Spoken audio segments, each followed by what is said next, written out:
Birželio 4 dieną penktadienį vyko Lietuvos Respublikos generalinio konsulato Čikagoje surengta antroji Lietuvos diena. Čikagos miesto centrinėje aikštėje Daily Plaza. Lietuviškas vidurdienio festivalis šiais metais skirtas paminėti dvi sukaktis – Lietuvos nepriklausomybės atkūrimo 20-mečio jubiliejų bei istorinio Žalgirio mūšio 600-asias metines. Rengiant festivalį ir jo metu konsulatui talkino Šiaurės Amerikos lietuvių studentų sąjungos nariai. Jau nuo 10 val. Ryto aikštėje šurmuliavo būriai smalsuolių, ragaujančių kunigaikščių užeigos patiekalus, apžiūrinėjančių lietuviškus suvenyrus, besidominčių platinamą informaciją apie Lietuvą ir lietuvių kultūrinės organizacijas bei verslą Čikagoje.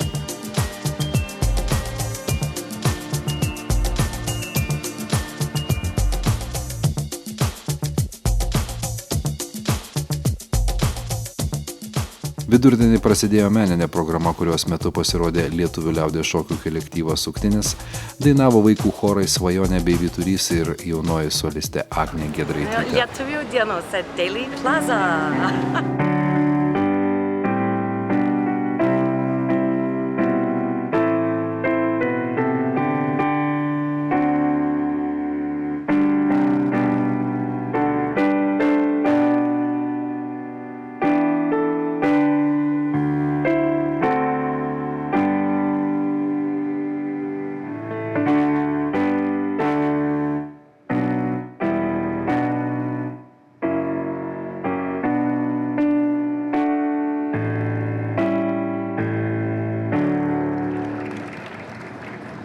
Laba diena. Good afternoon, dear friends, colleagues, and guests.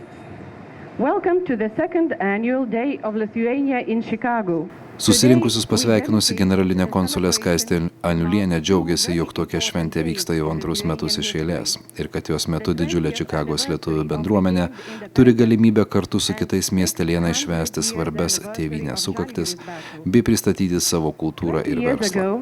On March the 11th, Lithuania was the first republic to declare its national rights and re-establish the independence from the Soviet Union. As for more distant history, 600 years ago, the alliance of the Grand Duchy of Lithuania and the Kingdom of Poland attained a crushing victory at the Battle of Žalgiris, also known as Grunwald Battle. Consul General Skaistė Aniulienė, distinguished members of the Lithuanian American community and friends, laba diena, good day. Antrosios Lietuvos dienos Čikagoje centre proga sveikinimo laišką atsiuntė miesto meras Richard M. Daley. Jo žodžiu šventės dalyviams perskaitė merijos tarptautinių santykių skyriaus direktorė Eileen Hubble. To celebrate today's Day of Lithuania, and very pleased to share Mayor Daley's message to the Consul General and to all of you. Back in Lithuania, a generation has grown up in freedom and continues to expand the definition of being Lithuanian in the 21st century. We invite you to enjoy our program of music and dance. Vidurdienį prasidėjo meninė programa, kurios metu pasirodė lietuvių liaudies šokių kolektyvas Suktinis, dainavo vaikų chorai Svajonė bei Vyturys ir jaunoji solistė Agnė Giedraitytė.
Lietuvos dienos metu Čikagiškiams įsigyti tautinių suvenyrų siūlė parduotuvė Lietuvėlė. Gaminių iš lino asortimentą pristatė Linen Me, o įmonė Solid Build aikštę papuošė Lietuvoje iš natūralios medienos pagamintų sodo namelių. Balzeko lietuvių kultūros muziejus bei Čikagos Vilniaus susigiminiavusių miestų komitetas teikia informacijos apie savo veiklą, o kelionių agentūra Vytis Tours apie iš Jungtinių Amerikos valstijų organizuojamas turistinės keliones į Lietuvą. Thank you for joining us. We invite you to keep your eyes open for Lithuanian restaurants, shops, concerts as you sojourn through the Chicagoland area. Vėliau scenoje vyko 2 Čikagos lietuvių drabužių dizainerių Renatos Liutkienės bei Auksuolės Marciulevičienės kolekcijų pristatymas.